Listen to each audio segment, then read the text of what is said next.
Welcome back to your live continuing official coverage of PhotoPlus Expo 2015 here at the Jacob K. Javits Center in New York City. I'm Michael Artsis. You are the Terrifics. You make BeTerrific special, and you're watching BeTerrific. We're also on PhotoPlusExpo.com and several other syndication partners. So thank you for watching wherever you're watching, wherever you're watching, however you're watching. Your feedback has been tremendous and overwhelming. And of course, we're so happy that you're all watching. You can reach out to us on social media at BeTerrific TV, across all social media, and of course, send us a line. Connect at BeTerrific.com. I've got Jason here from PhotoPlus. I'm so sorry. Like the shoes, by the way. I think we're wearing the same brand. It's the Cole Haan convention. Yes, it is a Cole Haan convention. You know what's great about these? Everybody asks me. First of all, they're fun colors. They look cool.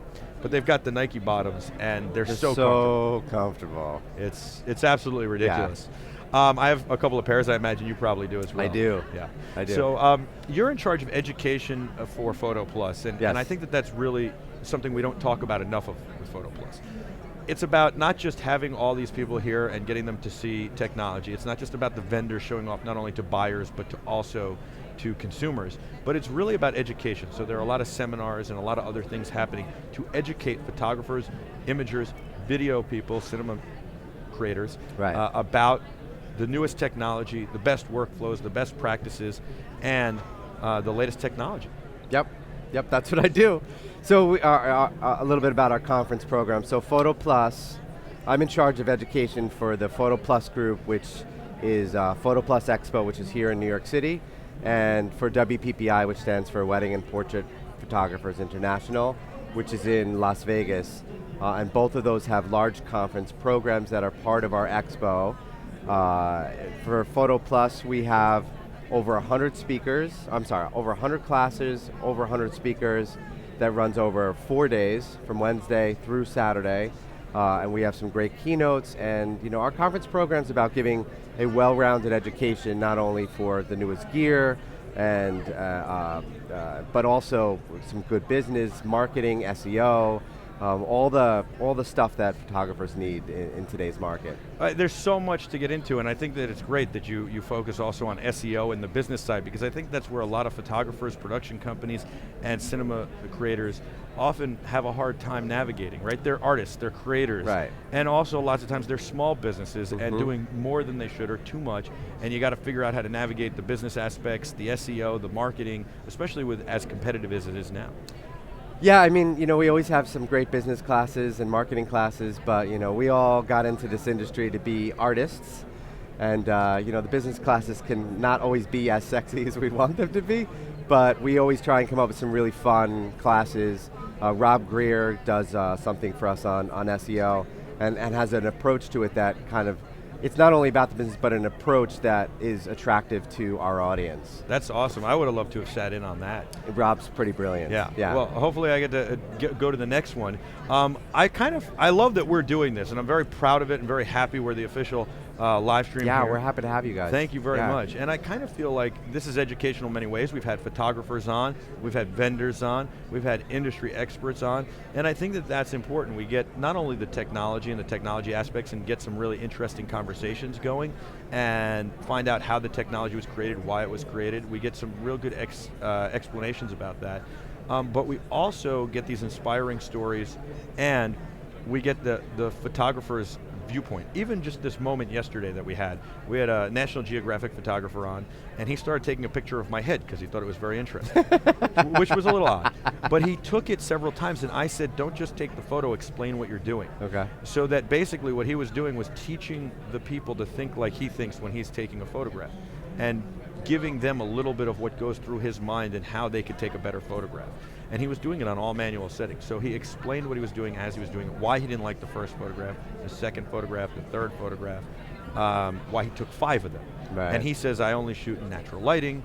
This is artificial lighting, but it's natural lighting to him because he didn't set it up. Right. So it was a very interesting experience, I think, for the viewers, and I like that kind of thing. We're really lucky. I mean, all the educators that we have speaking on our program, we're really lucky that we have such a big group of photographers who are willing to give back to the industry that's given them so much. So I mean, these guys do this because they love teaching other people, and they love helping other photographers become better photographers. And you know, as photographers, we're not all the greatest teachers in the world, but we have some of the greatest people who are great photographers, but also can explain what they're doing. Well, and even if somebody's not the greatest teacher in the world, I think that all photographers, this industry in general, seems like it's very much a pay-it-forward industry. I've been in it a long time, since I was 18 years old.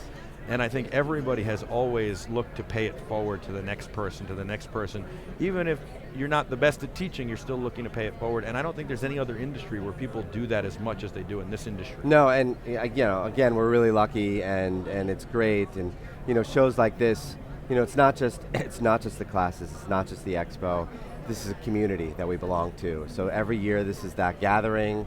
It's the rhythmic pilgrimage. We all come together. We teach. We learn from each other. So it's not just the classrooms. It's the dinners. It's the small get-togethers. It's sitting for coffee here. And you know, in today's world, we don't have that live experience as much as we used to. So I'm really happy to be part of this. Talk about what it takes to put that together. All these, you know, kind of seminars and teaching experiences, because it's not easy. Well, I don't do it by myself. Yeah, well, I didn't think you did. I mean, there's a team of us. It's you and the Apple Watch. It's me and the Apple Watch, which I want to have another conversation with you about this afterwards. Yeah, I would love to. I could talk all day.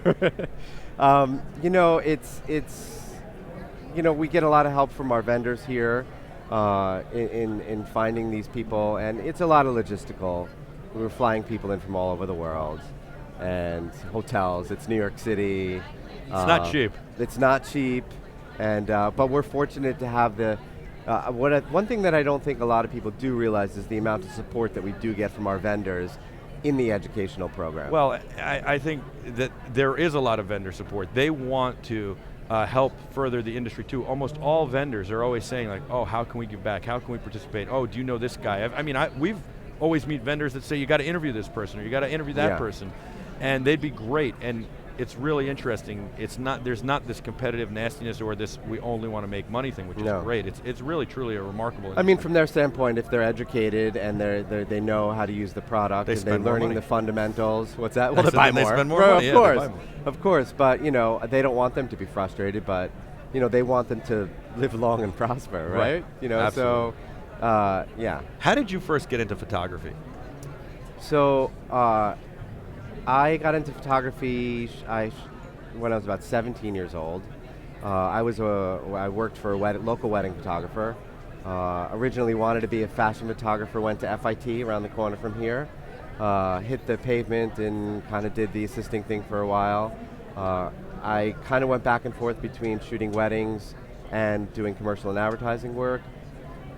15 years ago, I made the choice of just being a wedding photographer, and that's what I did the last 15 years. And then 3 years ago, next week, congratulations. I took a job with the PhotoPlus Group. Being a wedding photographer has got to be really tough. I mean, it's a job I've never wanted because it's constant pressure. Yeah. It's constant pressure, and it seems like no matter what you do, you can never make them happy. Well, we work hard at making them happy. No, I know that, but it just seems like to me, like the expectation is always here. Like I had a friend of mine who got married, and him and his wife invited me over, and they go, hey, you're a professional. Would you look at our wedding video? We paid $12,000. This is going back like 10, 15 years, so $12,000 was a ton back then. And we paid, you know, this kind of money, and we think it looks like a movie. Will you give us your professional opinion? I'm sitting there the whole time thinking, did they really want my opinion? Or they didn't really want your opinion. I realized they didn't really want my opinion. It's one of the only times in my life I went, wow, that was amazing. Yes. You really got your money's worth. I thought I was watching a film. And they were like so happy and relieved, and I was so happy and relieved that I, you know. You know what though? If it doesn't matter if they paid $2 for it or $2 million, if they were happy with it and the experience that person did built in for them. Right. Absolutely. Absolutely. And the technology was so different back then. There were no DSLRs for video. So much. They couldn't have even come close to making. As long as there wasn't a star wipe. Yes. Oh, that's or the best actually, part. if there was a star wipe. Oh, there was a star wipe, of course. And then I'm like, and they're like, oh, isn't that a great? That's like a film transition. And I'm like, yes. Oh, I think I saw that in the last Bond film. Exactly. It is pretty amazing though how much the wedding filmmaking has evolved in the last couple of years. Which is great, it's a testament. It's been really cool to watch it. And for both of our shows, filmmaking's also a big part of kind of bringing it into focus. So much of it's coming together. I love how this show has grown, especially in the last few years, and how filmmaking is getting more and more involved. Black Magic is here, Atomos is here, and a lot of other filmmakers. A lot of drones. Yes, and a lot of drones, which are great for weddings, by the way. Yes. There's so many great tools now for weddings, including the any of the gimbals or stabilizers and all that stuff. You can do all sorts of great stuff. Yeah. And that's helped the industry as well. Yep. I love this. I think you guys do such a great job. Thank you. How do people find out more? They just go to photoplusexpo.com? photoplusexpo.com, the photoplusgroup.com, but PhotoPlus Expo.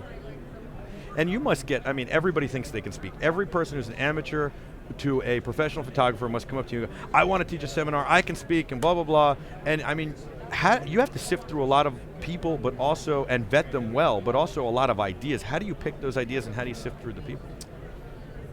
It's kind of a process. There's no like official process of how we do it. You know, there are lots of other opportunities to speak at smaller things, so that's kind of what I usually look for first. You know, these are much larger stages in front of a lot of people, so you know, we'll look for feedback from this person who, you know, generally will do smaller things first, or you know, stuff like that, and you know, social media is a big part of, you know, our world today too. So generally, if they have a larger social media following, it's because something they're saying is resonating with other people. So that's kind of how we do it. Excellent. Yeah. Very cool. PhotoPlusExpo.com, PhotoPlusExpo.com. You could be watching right now on PhotoPlusExpo.com because we're on the homepage, because we're the official live coverage, continuing coverage of PhotoPlus Expo 2015. We're very proud of that. We're very happy of that. And we can't wait to do a whole lot more with this wonderful organization. We'll be back with a whole lot more immediately for you right after this. You're the Terrifics. Don't go anywhere. You make BeTerrific special.